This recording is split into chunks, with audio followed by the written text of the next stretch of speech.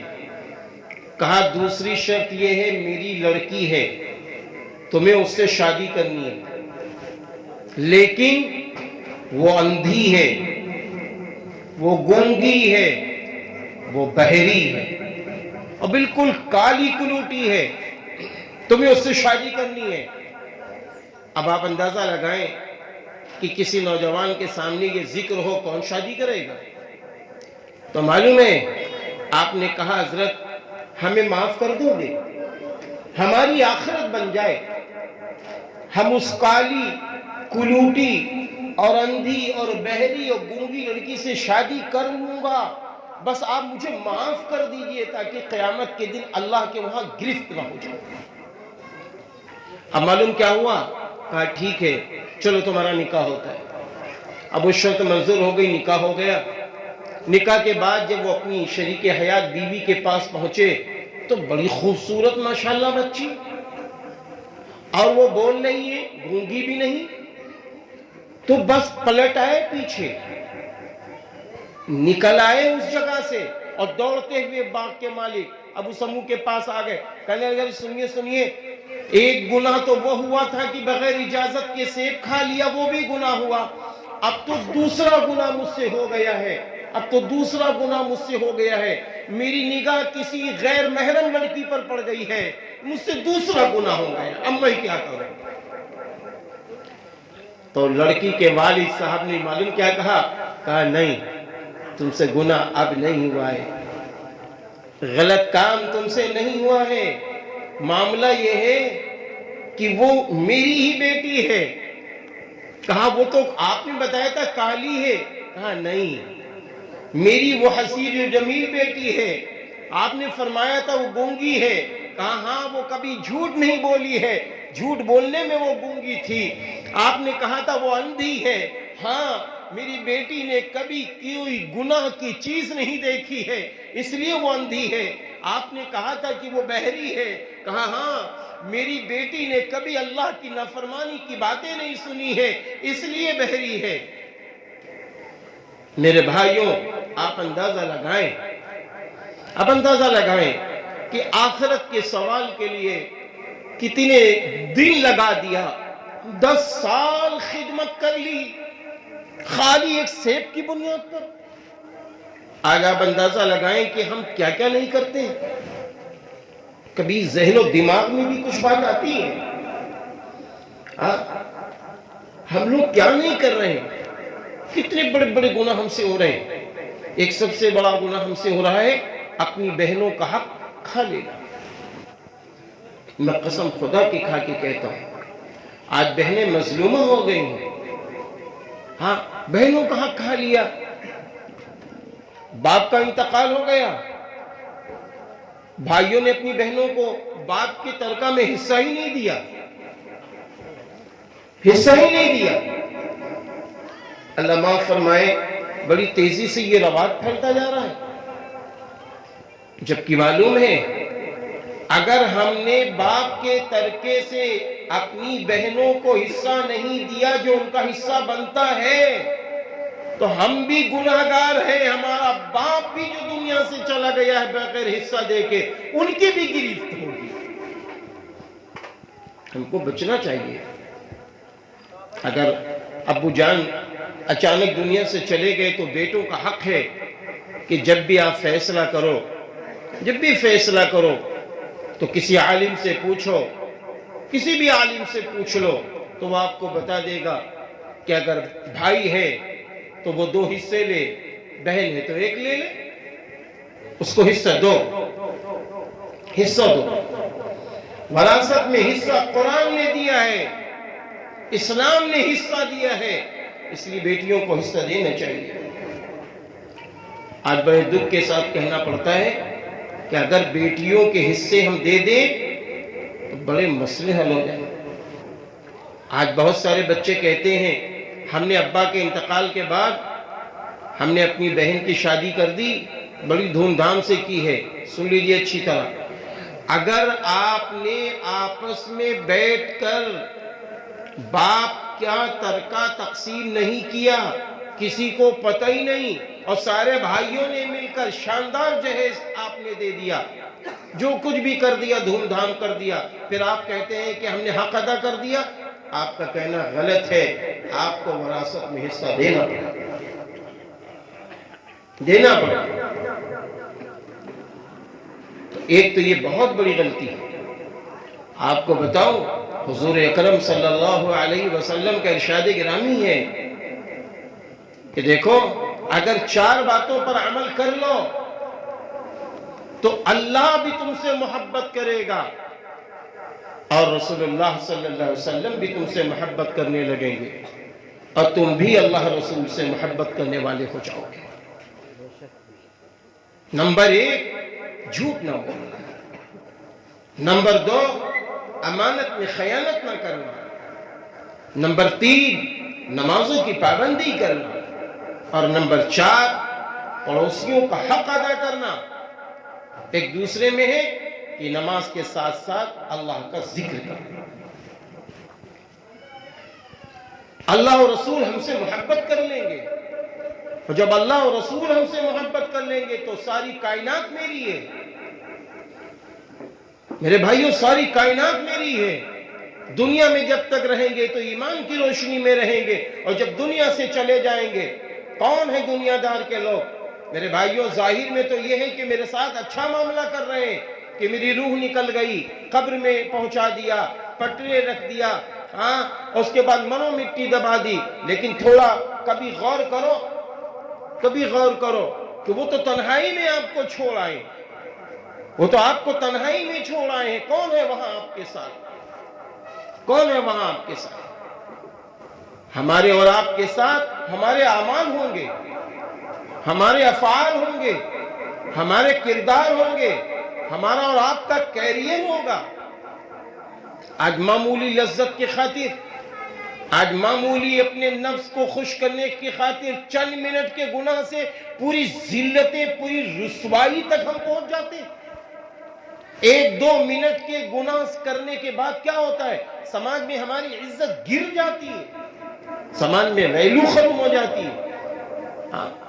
ہم نے کبھی اس پر غور نہیں کیا، کبھی اس پر ہماری نظریں نہیں ہیں، کبھی ہم نے توجہ نہیں دی ہے۔ اس لیے آئیے ہم لوگ فیصلہ لیں، اپنی زندگی کا فیصلہ لیں کہ ہم نے کتنی گناہ کیے ہیں، ہم نے کتنی اللہ کی نافرمانی کی ہے، ہم نے کس کس طریقے سے زندگی گزاری ہے۔ نبی فرما رہے ہیں جھوٹ نہ بولو۔ آج تو معمولی باتوں میں ہم جھوٹ بولتے ہیں۔ آپ کو معلوم ہے قرآن کریم میں اللہ نے کیا فرمایا؟ لعنت اللہ علی الکاذبین، جھوٹ بولنے والوں پر اللہ کی لعنت ہوتی ہے۔ جب لعنت ہم پر پڑے گی تو گھر میں برکتیں کہاں سے آئیں گی؟ جب لعنت ہمارے اوپر ہے تو وہ دکان کی برکتیں کہاں ملیں گی؟ جب لعنت ہم پر ہے تو ہماری زندگیوں میں، عمروں میں برکتیں کہاں سے ملیں گی؟ اور پھر نبی نے فرمایا کہ دیکھو امانت کا خیال رکھو، امانت داری جو امانت دی جائے. آج بڑے دکھ کے ساتھ کہنا پڑتا ہے ہم نے کرائے کا مکان لے لیا، یہ بھی تو کسی کی امانت ہے، لیکن جب کرائے کا مکان لے لیا تو ہم نے اس کو اپنی جاگیر سمجھ لی. اس مکان کے ساتھ ہم کیا کیا دشا بعض لوگ کرتے ہیں وہ اچھی طرح جانتے ہیں. ہم نے کسی کی گاڑی کرائے پہ لے لی تو ایسا لگ رہا ہے کہ وہ ہم نے خرید لی ہے، جبکہ وہ کسی کی امانت ہے. ایسا ہی ہم ہر جگہ جا سکتے ہیں. ہمارے بیٹے ہیں، آپ کے بیٹے ہیں، ہماری بیٹیاں ہیں، آپ کی بیٹیاں ہیں، تو یہ اللہ کی امانت ہے، یہ اللہ کی امانت ہے. جس طرح اللہ نے پاک دامن آپ کو دیا ہے، ہم کو دیا ہے، جس طرح اللہ تعالیٰ نے ان کو بے داغ دیا ہے، ہر باپ کو یہ چاہیے، ہر ماں کو یہ چاہیے ایسا ہی بے داغ ان کی پرورش کرے، ان کو وہ علم دے جس سے یہ اللہ اور رسول کو پہچان لیں. شروع میں ایسی تعلیم ان کو دیجئے کہ یہ قرآن سے جڑ جائیں، یہ حدیث نبی صلی اللہ علیہ وسلم سے جڑ جائیں، یہ مکتب سے جڑ جائیں، یہ مدرسوں سے جڑ جائیں. آج ہم نے مکتب و مدرسوں کو اتنا زیادہ ہلکا سمجھ لیا ہے تو جس کا نتیجہ یہ ہے کروڑ پتی باپ کا جنازہ رکھا ہوا ہے، بیٹے کو جنازے کی دعا نہیں یاد ہے. اندازہ آپ لگائیں ہم کہاں پہنچ گئے. ہم نے اپنے بچوں کو اس طرح بھی نہ تیار کیا کہ ہمارے جنازے کی وہ نماز صحیح پڑھ سکے. اف ہے ایسے انسانوں کی سوچ پر، افسوس ہے ایسے انسانوں کی سوچ پر. اگر آپ کو نہ یقین ہو کہ جنازہ کہیں رکھا ہو تو آپ پوچھئے، بھائی ہاتھ اٹھائیں وہ لوگ، کتنے لوگوں کو جنازے کی دعائیں یاد ہیں. آپ کو معلوم ہے جن نماز جنازہ مشابہ نماز ہے، اصلاً دعا، لیکن ہمارا ذہن ہی نہیں جاتا. ہم خود اپنے لیے اپنے بچوں کو نہیں تیار کر پا رہے ہیں تو یہ بتائیے کہ میرے جانے کے بعد یہ بچے کیا کریں گے. ہم نے کیا دیا ہے ان کو، ہم نے کیا دیا ان کو. آپ نے کیا ان باپوں کو نہیں دیکھا ہے؟ ان لوگوں کو آپ دیکھیے کہ کروڑ پتی باپ ہے، اس نے اپنے بچوں کو ایماندار نہ بنایا، اپنے بچوں کو اس نے علم والا نہ بنایا، اچھی تہذیب، اچھی ثقافت، اسلامی شان و شوکت نہیں دی. تو رزلٹ کیا ہوتا ہے؟ ادھر باپ کا انتقال ہوتا ہے، ادھر گھر میں جھگڑے شروع ہوتے ہیں، فساد شروع ہو جاتے ہیں. جس باپ نے اپنے بچوں کے لیے کمائی محفوظ رکھی وہ چند سالوں کے اندر بچے اڑا کر پھینک دیتے ہیں اور اس کے بعد وہ کوڑی کے تیر نظر آتے ہیں. آج ان سے بھیک مانگ رہے ہیں، کل ان سے بھیک مانگ رہے ہیں. یہ سب ہوتا ہے کہ نہیں ہوتا؟ یہ کس کے بچے ہیں؟ یہ کروڑ پتی گھرانے کا بچہ ہے. باپ کا سایہ اٹھا، آج یہ فقیر ہو گیا. کیوں؟ بات یہ ہے کہ میں مثال دیتا ہوں. ایک گاڑی ہے 1 کروڑ روپے کی ہے، ایک گاڑی ہے جو 5 لاکھ روپے کی ہے. اب آپ نے کہا کہ ہم کو یہاں سے کانپور جانا ہے تو گاڑی والے نے کہا بھائی اس کا جو 1 کروڑ والی گاڑی ہے اس کا جو ڈرائیور ہے وہ نوسکھیا ہے، اس کو چلانا نہیں آتا صحیح. اور یہ جو 5 لاکھ والی گاڑی ہے یہ گاڑی کا ڈرائیور اچھا ڈرائیور ہے، ماہر ڈرائیور ہے. تو آپ بتائیے کون سی گاڑی لیں گے بھائی؟ آپ کون سی گاڑی لیں گے؟ منزل پہ پہنچنا ہے تو آپ کہیں گے مجھے 5 لاکھ والی گاڑی چاہیے کیونکہ یہ منزل تک پہنچا دے گا انشاءاللہ. ایسے ہی میرے بھائیوں آج ہمارے آپ کا کیا حال ہے؟ کروڑوں روپے کی پراپرٹی چھوڑ جاتے ہیں اور پھر اس کے بعد اس کا ڈرائیور چلانے والا یہی بیٹے اور بیٹیاں ہوتی ہیں. اب ان کو ہم نے نہ دین دیا، نہ ان کو قرآن پڑھایا، نہ اردو سکھایا، نہ مدرسے میں بھیجا، نہ مکتب میں بھیجا، نہ ان کو اللہ کا ڈر بتایا، نہ ان کو یہ بتایا کہ نبی کی سنتیں زندہ کرو اللہ خوش ہوتا ہے، نہ ہم نے ان کو یہ بتایا کہ جھوٹ بولنے سے اللہ ناراض ہوتا ہے، نہ ہم نے ان کو یہ بتایا کہ امانت میں خیانت نہیں کرنی چاہیے. تو اب کیا ہے؟ باپ چلا گیا، اس کے بعد ساری پراپرٹی ڈرائیور بن کر اس نے برباد کر کے رکھ دی. ایک وہ بھی بچے ہیں جن کے باپ نے اپنے بچوں کی اچھی تربیت کی ہے، اچھی پرورش کی ہے، ان کو علم دین سے پہلے جوڑا ہے، اس کے بعد ڈاکٹر، انجینئر، پروفیسر بنایا ہے. قسم خدا پاک کی کھا کے کہتا ہوں آج وہ ڈاکٹر صاحب مدرسوں کو معمولی نہ سمجھیے. یہاں آپ کے بچوں کو قرآن پڑھایا جاتا ہے. اور کیسا قرآن پڑھایا جاتا ہے؟ آج بہت سارے لوگ یہ بھی کہنے لگے، معاف کر دینا، یہ بھی کہنے لگے ہمارے وہاں بوڑھی ماں آتی وہ بچوں کو پڑھا دیتی ہے. قرآن اس سے پڑھوائیے جو تجوید سے واقف ہو، جو مخارج سے واقف ہو۔ بہت دکھ کے ساتھ کہنا پڑتا ہے، کیوں؟ اس لیے کہ اگر قرآن پاک آپ پڑھ رہے ہیں نماز میں، اور نماز میں اگر لہن جلی کی غلطی ہو گئی یا لہن خفی کی غلطی ہو گئی تو سن لو، لہن جلی سے نماز فاسد ہو جاتی ہے اور لہن خفی سے نماز مکروہ ہو جاتی ہے۔ اب وہ موٹی موٹی یہ غلطیاں ہیں۔ اب سنو، لہن جلی کی تعریف کیا ہے معلوم ہے؟ زا کی جگہ جیم پڑھ دینا، زا کی جگہ جیم پڑھ دیا، دعات کی جگہ زال پڑھ دیا، معنی بدل گئے بھائی صاحب، معنی بدل گئے۔ ایک صاحب نماز پڑھا رہے تھے، امام صاحب نہیں تھے، اب وہ نماز پڑھا رہے تھے، اب وہ سورہ زلزال پڑھنا شروع کیا، اِذَا زُلْزِلَتِ الْأَرْضُ زِلْزَالَهَا، خوب اچھی پڑھا۔ جب نماز ہو گئی تو لوگ کہنے لگے یہ بہت اچھا قرآن پڑھتے ہیں، تو یقین مانی مجھ سے نہیں رہا گیا، میں نے کہا بھائی معاف کر دینا، تلخ ہے، تلخ تعریف ہے، آپ لوگ تعریف نہ کیجئے، آپ کا قرآن بڑا گھٹیا قرآن ہے، پورے معنی ہی بدل گئے ہیں۔ دال کی جگہ انہوں نے جیم پڑھ دیا، معنی بدل گئے ہیں، اور جب معنی ہی بدل گئے تو نماز کہاں ہوئی؟ نماز فاسد ہو گئی، آپ لوگ دہرائیے۔ اور لہن خفی کی غلطی کسے کہتے ہیں؟ لہن خفی کہتے ہیں جہاں پر باریک پڑھنا ہے وہاں موٹا حرف پڑھ دیا جائے، اور جہاں موٹا حرف پڑھنا ہے وہاں باریک حرف پڑھ دیا جائے، اس کو لہن خفی کی غلطی کہتے ہیں۔ اس طرح اگر قرآن کوئی نماز میں پڑھتا ہے تو اس کی نماز مکروہ ہو جاتی ہے، اس کی نماز مکروہ ہو جاتی ہے۔ لیکن آج ہماری فکر ہی نہیں ہے یہ۔ اگر فکر ہے، بس عجب فکر ہے، معاف کر دینا میرے بھائیوں، کیونکہ تقریر کا تو بالکل ذہن نہیں تھا، نہ وہ انداز ہے نہ لہجہ ہے، میں تو گفتگو کر رہا ہوں اپنوں میں بیٹھ کر کہ آج اگر فکر ہے تو یہ بیٹا کل مال والا بن جائے، یہ بیٹا کل بڑھاپے میں سہارا بن جائے۔ ارے یار، جب یہ منزل تک پہنچے گا ہی نہیں، یہ نوسکھیا ڈرائیور ہے تو یہ جب نوسکھیا ڈرائیور ہے تو یہ بڑھاپے کا سہارا کہاں بنے گا؟ یہ تو اتنا منچلا بن جائے گا، یہ تو لوگوں کے گھروں کو تاکے گا، یہ تو لوگوں کی بیٹیوں کو تاک رہا ہے، یہ تو موبائلوں سے، آپ نے موبائل دیا تھا اس لیے کہ بڑے بڑے آپ کاروبار کیجئے، لیکن وہ تو اپنے موبائل کے ذریعے سے لوگوں کی بیٹیوں سے جڑ رہا ہے۔ تو جب یہ زناکاری کو فیشن سمجھ رہا ہے، جھوٹ کو فیشن سمجھ رہا ہے، تو یہ ہمارے آپ کے کام کہاں آئے گا؟ کہاں آئے گا ہمارے آپ کے کام؟ موبائل کا استعمال غلط ہو رہا ہے۔ کیوں غلط ہو رہا ہے؟ کیوں غلط ہو رہا ہے؟ اس لیے ہم نے اپنے بچوں کو یہ باتیں بتائی نہیں ہیں۔ یہ موبائل ایک ایسی چیز ہے میرے بھائیوں کہ ہم لوگ جب پڑھتے تھے دارالعلوم ندوۃ العلماء کے اندر تو ٹیکسی میں چلتے تھے تو اس کا ایڈورٹائز آتا تھا، کر لو دنیا مٹھی میں، کر لو دنیا مٹھی میں۔ تو ہم لوگ سمجھ ہی نہیں پاتے تھے، اتنا دماغ بھی نہیں تھا، پتہ یہ چلا دنیا مٹھی میں کیا ہے۔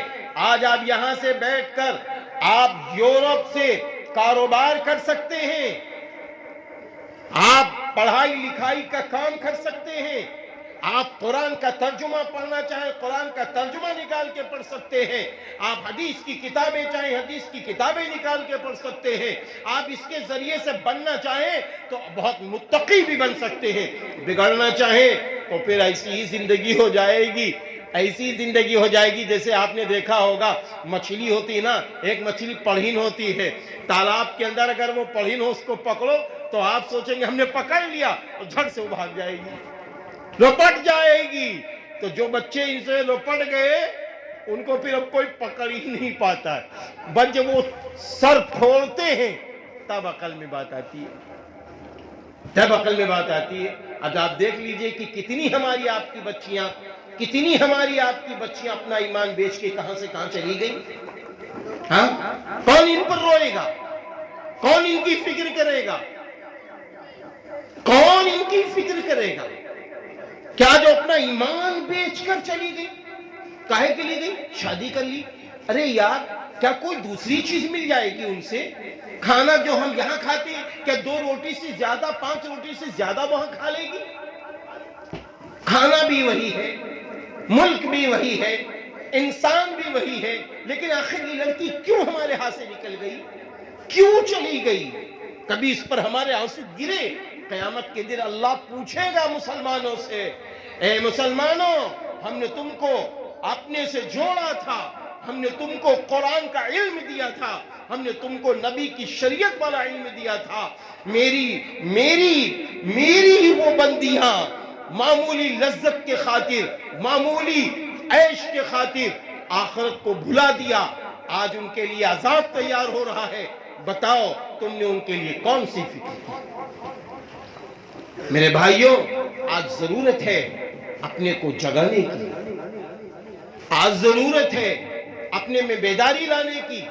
اگر آج ہمارے گھروں میں سنتیں زندہ ہو جائیں، سنت کے باغ ہمارے آپ کے گھروں میں ہوں، سنت کے پھول ہمارے گھروں میں ہوں، سنت کے گلدستے ہمارے آپ کے گھروں میں ہوں، ہاں، ہر کام سنت کے مطابق ہو۔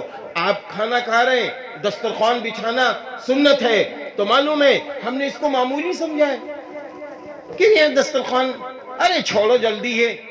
اما جان حضرت عائشہ صدیقہ رضی اللہ تعالی عنہ فرماتی ہیں کہ جب دسترخوان بچھتا ہے تو اس کے ارد گرد جو لوگ کھانا کھاتے ہیں، فرشتے ان کے لیے دعائے رحمت کرتے ہیں۔ ایک چھوٹی سی سنت نبی کی زندہ ہوئی، ایک چھوٹی سی سنت۔ آپ کو بتاؤں، ہاتھ دھونا سنت ہے، کھانے کے بعد ہاتھ دھونا سنت بھی ہے، ہاتھ پوچھنا بھی سنت بھی ہے، لیکن کھانے سے پہلے ہاتھ دھو کر نہیں پوچھنا چاہیے۔ اب آپ نے ہاتھ دھو کر کھانا کھا لیا، کھانے کے بعد آپ نے اپنے برتن کو صاف کر دیا، آپ نے سوچا ہی میری ضرورت پوری ہو گئی، لیکن سنیے رسول اللہ صلی اللہ علیہ وسلم کا ارشاد گرامی ہے کہ جو کھانے سے پہلے ہاتھ دھوتا ہے، کھانے کے بعد ہاتھ دھوتا ہے، اللہ تعالیٰ اس کے گھر میں برکتیں داخل کر دیتا ہے، برکتیں داخل کر دیتا ہے۔ اور جس پلیٹ میں ہم کھانا کھاتے ہیں، جس پلیٹ میں ہم کھانا کھاتے ہیں، اس پلیٹ میں رزق لگا نہ رہے، اس کو چاٹ لیں، ہاں، تو وہ برتن دعا دیتا ہے کہ اے اللہ اس نے مجھے شیطان کے منہ لگنے سے بچایا ہے، اے اللہ اس کو تو جہنم سے بچا۔ ہم نے کبھی غور کیا اس پر؟ نبی کی سنتوں کو زندہ کرنے میں کتنا بڑا نفع، ہم توجہ ہی نہیں دیتے۔ ہاں، توجہ ہمیں دینی پڑے گی، ہمیں فکر کرنی پڑے گی کہ ہم کو حضور اکرم صلی اللہ علیہ وسلم کی سنتوں کو کیسے زندہ کرنا ہے، اس پر ہماری نظریں ہونی چاہیے۔ ایک روایت میں ہے، حضرت انس رضی اللہ عنہ سے روایت ہے کہ آپ فرماتے ہیں کہ حضور اکرم صلی اللہ علیہ وسلم کا ارشاد گرامی ہے کہ جس شخص نے میری سنتوں کو زندہ کر لیا اس نے مجھ سے محبت کر لی، اور جس نے مجھ سے محبت کی وہ میرے ساتھ جنت میں داخل ہو گیا۔ کتنی بڑی باتیں ہیں بتائیے آپ، ہاں، کتنی بڑی باتیں۔ ارے میرے یاروں، کون سا ہمارا نقصان ہے؟ کھانا ہمیں کھانا ہے، سنت کے مطابق کھا لے، پانی ہمیں پینا ہے، سنت کے مطابق پی لے، کپڑے ہمیں پہننا ہے، سنت کے مطابق پہن لے، گھر میں ہمیں جانا ہے، سنت کے مطابق چلے جائیں، کاروبار ہمیں کرنا ہے، سنت کے مطابق کر لیں۔ ہر کام سنت کے مطابق اگر کر لے جائیں تو انشاءاللہ نفع ہی نفع، دنیا میں بھی نفع، آخرت میں بھی نفع۔ کیا مشکل ہے؟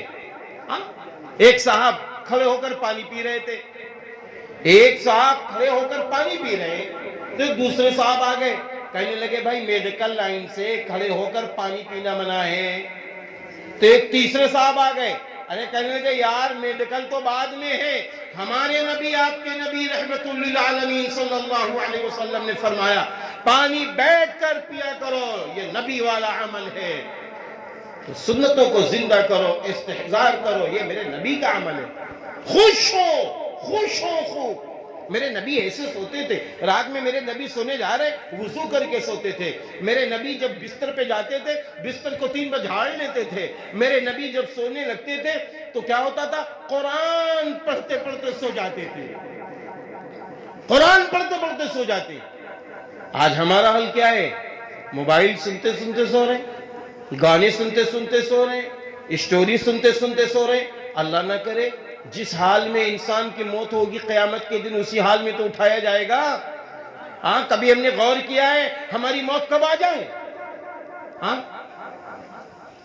ایک صاحب کا واقعہ ہے کہ ان کی اہلیہ شکایت کر رہی ہیں، ان کے گھر چائے پینے گئے کہ مولانا صاحب انہیں سمجھا دیجئے، یہ سوتے ہیں جب تک موبائل دیکھتے نہ رہے تب تک یہ سوتے نہیں ہیں، ان کے ہاتھ سے ہم موبائل لے لیتے ہیں اور بند کرتے ہیں اور یہ سو جاتے ہیں، یہ سو جاتے ہیں۔ اس لیے میرے بھائیوں، اپنی فکر کرو، اپنی اولادوں کی فکر کرو، اپنے بچوں کی فکر کرو، اپنی بیٹیوں کی فکر کرو، آپ خوب ترقی کرو، آپ خوب اچھا مکان بنا لو، شاندار گاڑی خرید لو، اور میرے بھائیوں آپ دنیا کے اندر اعلیٰ سے اعلیٰ ڈگریاں لے لو، ڈاکٹر بن جاؤ، پروفیسر بن جاؤ، سیاسی رہنما بن جاؤ، اسلام کہیں منع نہیں کرتا۔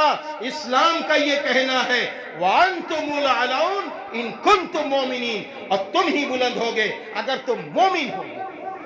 ہم ڈاکٹر بعد میں، مومن پہلے، انجینئر بعد میں، مومن پہلے، پروفیسر بعد میں، مومن پہلے، تاجر بعد میں، مومن پہلے، بزنس مین بعد میں، مومن پہلے۔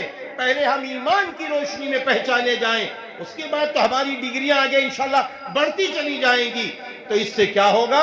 دنیا میں بھی عزت ملے گی، بعد مرنے کے بھی عزت ملے گی۔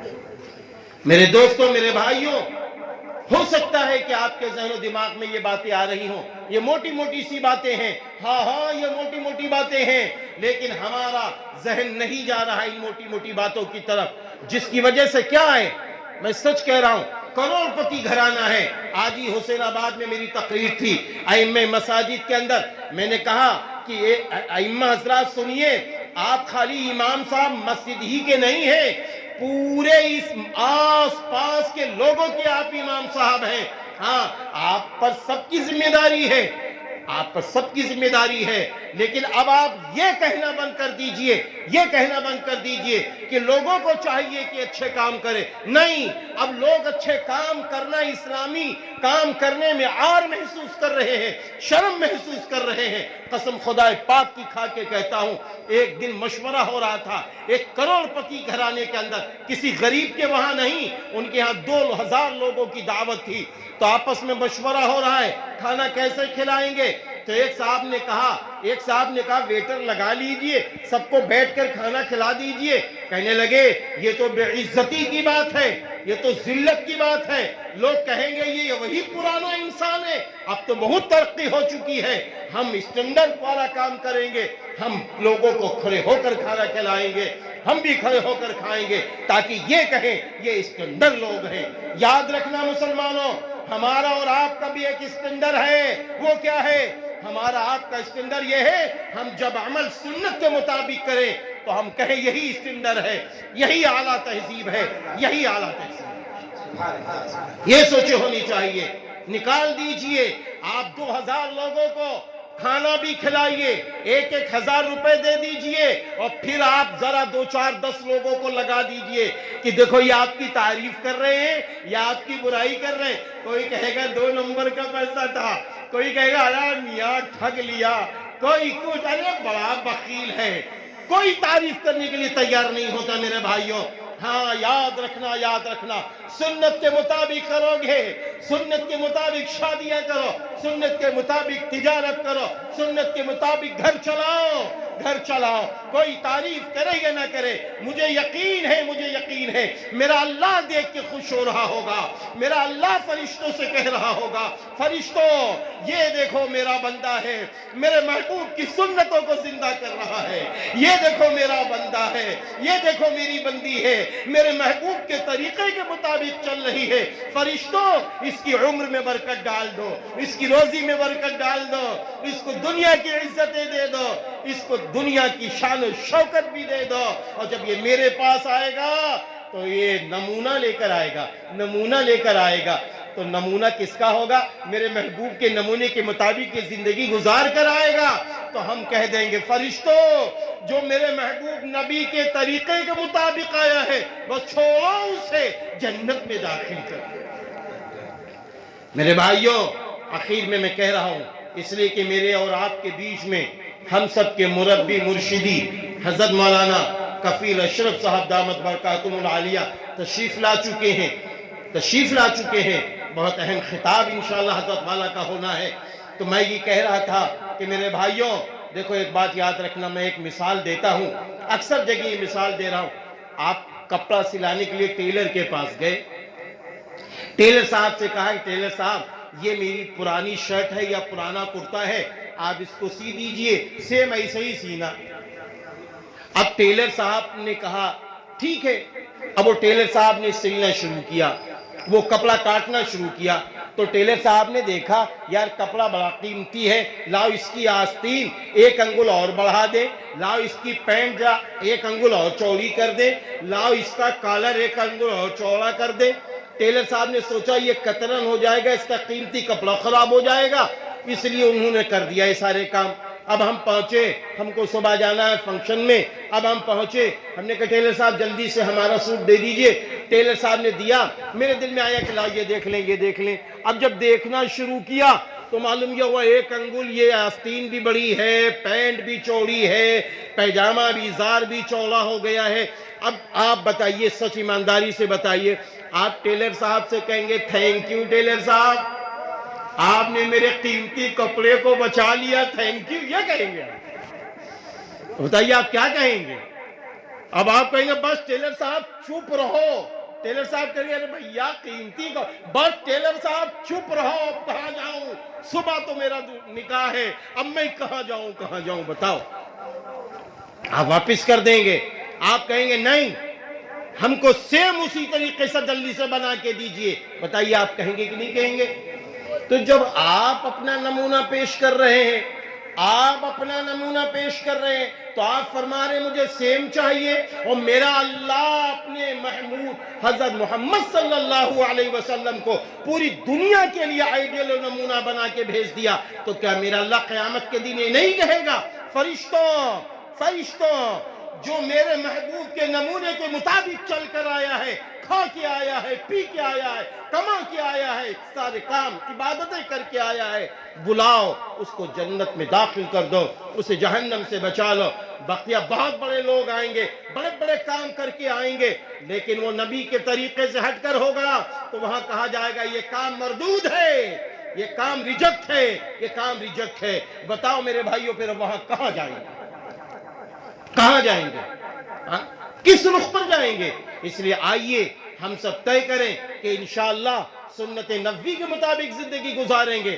میرے بھائیوں یہ اب نہ دیکھو، ایک اور بھی شیطان وسوسہ ڈالتا ہے، ارے یار تم مار کر ملا جی بنے ہو، وہ دیکھو فلاں حاجی صاحب تو ایسا کر رہے تھے، فلاں صاحب تو ایسا کر رہے تھے، یہ اندر یہ چھپی ہماری باتیں ہم بھی وہی کرنا چاہتے ہیں، لوگوں سے کہتے ہیں وہ یہ کر رہے تھے، وہ یہ کر رہے تھے، تو اب یہ کہنا بند کرو، اب شریعت کو سامنے رکھو۔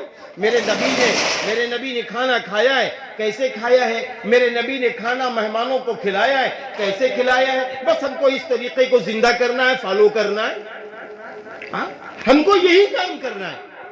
تو جب ہم اس طریقے سے عمل کریں گے تو پھر چار طریقے سے اللہ کرام فرمائے گا۔ حضور پاک صلی اللہ علیہ وسلم نے ارشاد فرمایا کہ جب تم میری سنتوں کو زندہ کرو گے اللہ چار طریقے سے تمہارا اکرام فرمائیں گے۔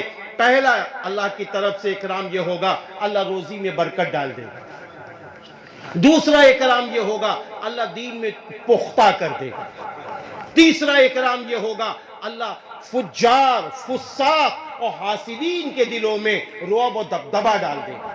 چوتھا اکرام یہ ہوگا اللہ نیک اور صالح دیندار لوگوں کے دلوں میں اللہ محبت ڈال دے گا۔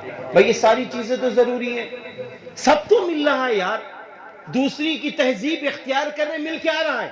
اسلام میں ہم دوسروں کو اگر داخل کریں، دو کشتیوں پہ سوار ہیں اور چیخ رہے ہیں گھر میں برکت نہیں ہوتی، دو کشتیوں پہ سوار ہیں چیخ رہے ہیں گھر میں برکت نہیں ہوتی۔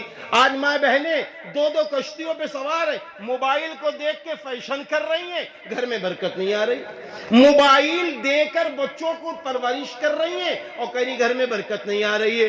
بھائی دیکھو اسلام کو تانا نہ دو، اسلام کی روشنی میں چلو، پھر برکتیں نہ آئیں، تب غور کرو، تب رو اللہ کے سامنے، تب ہم کو سوچنا ہوگا، فیصلہ کرنا ہوگا کیا دنیا کو خوش کر رہے ہیں۔ دنیا کو خوش کرو اسلام کی روشنی میں، دنیا کو خوش کرو ایمان کی روشنی میں، دنیا کو خوش کرو